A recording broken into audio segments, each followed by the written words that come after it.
నేపాల్ రాజధాని ఖాట్మండూలో ఉద్రిక్తత చోటు చేసుకుంది. నిరసన కాస్త హింసాత్మకంగా మారింది. 6 నిరసనకారులు మృతి చెందారు. 100 మంది నిరసనకారులకు గాయాలయ్యాయి. జెన్జెడ్ పేరుతో అవినీతి వ్యతిరేక ఉద్యమం చేపట్టారు. ఆందోళనకారులు నేపాల్ పార్లమెంట్లోకి దూసుకెళ్లారు. సోషల్ మీడియాపై నేపాల్ ప్రభుత్వం నిషేధం విధించింది. ఫేస్బుక్, వాట్సాప్, ఇన్స్టా సహా 26 యాప్స్ పై బ్యాన్ విధించింది. దీంతో నేపాల్ ప్రభుత్వానికి వ్యతిరేకంగా యువత ఆందోళనలు చేపట్టింది.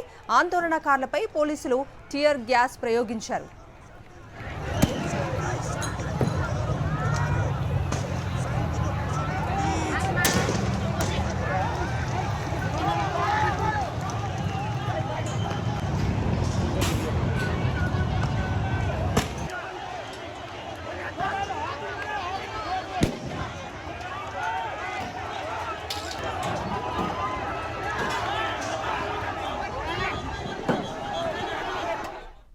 నేపాల్ రాజధాని ఖాట్మండూలో ఉద్రిక్తత చోటు చేసుకుంది. ఇదే అంశానికి సంబంధించి మరిన్ని అప్డేట్స్ అందించడానికి మా ప్రతినిధి వెంకటేష్ లైవ్ లో జాయిన్ అవుతున్నారు. వెంకటేష్,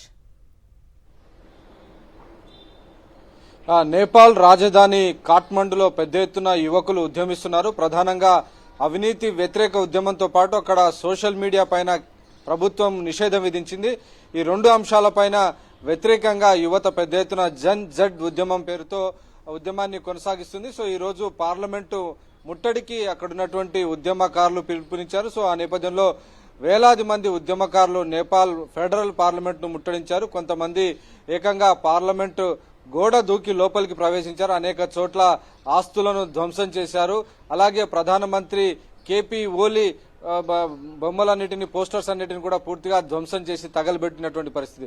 సో నిషేధిత ప్రాంతంలోకి, అలాగే రెస్ట్రిక్షన్స్ విధించినటువంటి ప్రాంతంలోకి పెద్ద ఎత్తున ఉద్యమకారులు చొరబడ్డం, పార్లమెంటు లోపలికి ఏకంగా చొచ్చుకొని వెళ్లడంతో పోలీసులు ఫైరింగ్ చేశారు. సో ఈ ఫైరింగ్ లో ఇప్పటివరకు 8 మంది మృత్యువాత పడ్డారు. దాదాపు 50 మంది వరకు గాయపడినట్టుగా సమాచారం వస్తుంది. సో పెద్ద ఎత్తున ఉద్యమకారులు ఉన్నటువంటి నేపథ్యంలో పరిస్థితి మరింత ఉద్రిక్తకరంగా మారుతుంది. ఈ నేపథ్యంలో ఇప్పటికే ప్రధానమంత్రి కేపీ ఓలీ అక్కడ ఉన్నటువంటి ఆర్మీని రంగంలోకి దింపారు. ఆర్మీని రంగంలోకి దింపి ఉద్యమకారులందరినీ కూడా చెదరగొట్టేందుకు ప్రయత్నం కొనసాగిస్తున్నారు. అనేక చోట్ల బాష్పవాయు గోళాలను, టియర్ గ్యాస్ వదిలి అక్కడ ఉన్నటువంటి యువతను చెల్లా చెదురు చేసేటువంటి ప్రయత్నం చేస్తున్నారు. నిజానికి ప్రధానంగా ప్రధాని కేపీ ఓలీ ప్రభుత్వం పెద్ద ఎత్తున అవినీతికి పాల్పడుతోందని యువకులు ఆరోపిస్తున్నారు. వాటితో పాటు మరొకటి, సోషల్ మీడియాను కంప్లీట్ గా అక్కడ బ్యాన్ చేశారు. ఫేస్బుక్ కానీ, ట్విట్టర్, వాట్సాప్, అలాగే ఇతర సోషల్ మీడియా ప్లాట్ఫామ్స్ అన్నిటిని కూడా దాదాపు 26 సోషల్ మీడియా ప్లాట్ఫామ్స్ అన్నిటిని కూడా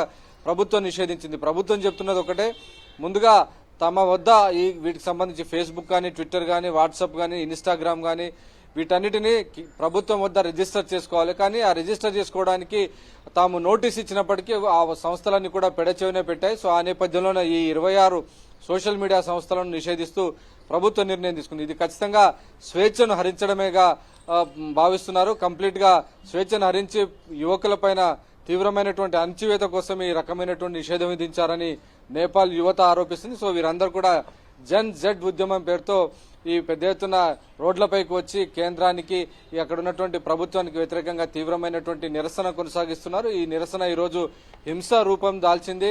పోలీసులు ఫైరింగ్ చేశారు. 8 మంది ఇప్పటివరకు చచ్చిపోయారు. 50 మంది వరకు గాయపడ్డారు. ఇంకా ఈ పరిస్థితి మరింత ఉద్రిక్తంగా మారుతున్నటువంటి నేపథ్యంలో ప్రస్తుతానికి ఆర్మీని రంగంలోకి దింపి పరిస్థితిని అదుపులోకి తీసుకొచ్చేటువంటి ప్రయత్నం కొనసాగిస్తున్నారు. Right Venkatesh, thank you.